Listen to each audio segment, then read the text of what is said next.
বাংলা বাড়ি প্রকল্পে কাটমানি কাঠগড়ায় বিজেপি নেতা। তিনি চোখে দেখতে পান না, দুচোখ দিয়ে দুনিয়াকে দর্শন করতে পারেন না। দৃষ্টিহীন সেই রঞ্জিত পালের মাথা গোজার পাকা ছাদ প্রয়োজন।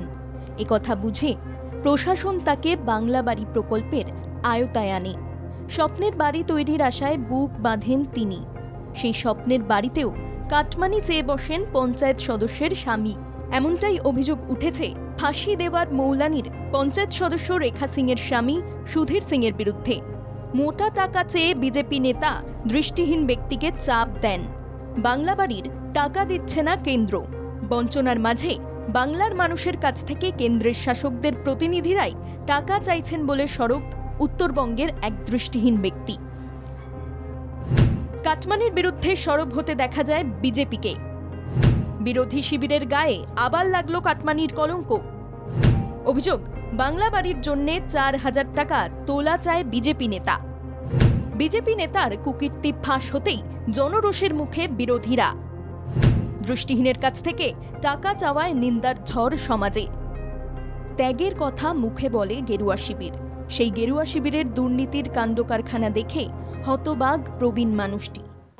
ফার্স্টে বললো যে এটা হোল্ডে রেখে দিতে হবে, টাকা যে কবে ঢুকবে তা কোনো ঠিক নেই। তো এটা হোল্ডে রেখে দাও। তো পঞ্চায়েত ওইটাই বলে ঠিক আছে একটা হোল্ডে রেখে দেন, এখন উপায় নাই, ঠিক আছে হোল্ডে রেখে দিই। তখন আবার পঞ্চায়েতকে ডেকে বলে যে একে বলো 3-4 হাজার টাকা দিবে নাকি, দিলে পরে এর টাকাটা তাড়াতাড়ি ঢুকাই দেওয়া যাবে। তখন পঞ্চায়েত আমাকে বললো যে টাকা আছে, 3-4 হাজার টাকা চায় ওরা। খাবে ঘরের জন্য টাকা ঢুকবে না, আপনার ধুমকি দেখাই দিয়ে গেল আপনার টাকা ঢুকবে না, আপনার ইসে থেকে গেল হিন্দি থেকে গেল, আপনার টাকা ঢুকবে না, আপনার টাকাটা কোন মাসে ঢুকবে এগুলো বলে চলে গেল। ওই পঞ্চায়েতে বললো 4,000 টাকা চা, যদি 4,000 টাকা দিতে পারে তাহলে ঢুকবে, আর নাহলে ঢুকবে না। বাংলা জাগর মুখোমুখি হয়ে বিজেপি পঞ্চায়েত সদস্য রেখা সিং অবশ্য মুখ ঢাকার চেষ্টা করেন, তাতেও মুখ রক্ষা হয়নি।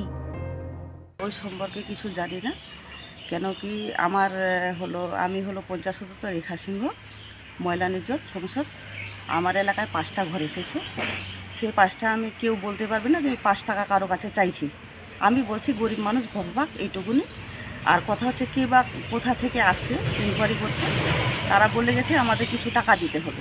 আরও অভিযোগ, বিডিও অফিসের কর্মীদের একাংশ টাকা চায়। ফাঁসি দেওয়া পঞ্চায়েত সমিতি এই ঘটনার তদন্তে নেমেছে, তারা কিনারা করতে মরিয়া। দেখো, এই বিষয়টা তো আমি আগে জানতাম না, তোমাদের মাধ্যমে আমি এখন জেনেছি।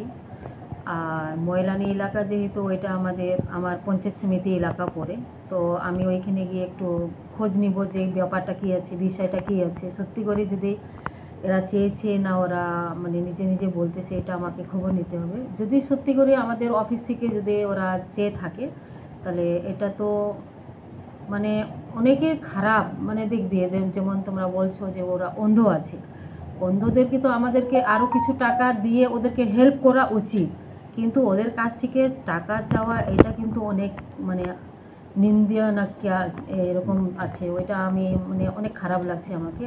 বিডিও এই ঘটনার তদন্তে নেমেছে, তলব করা হয়েছে অভিযুক্ত বিজেপি নেতাকে। ব্যুরো রিপোর্ট, বাংলা জাগো।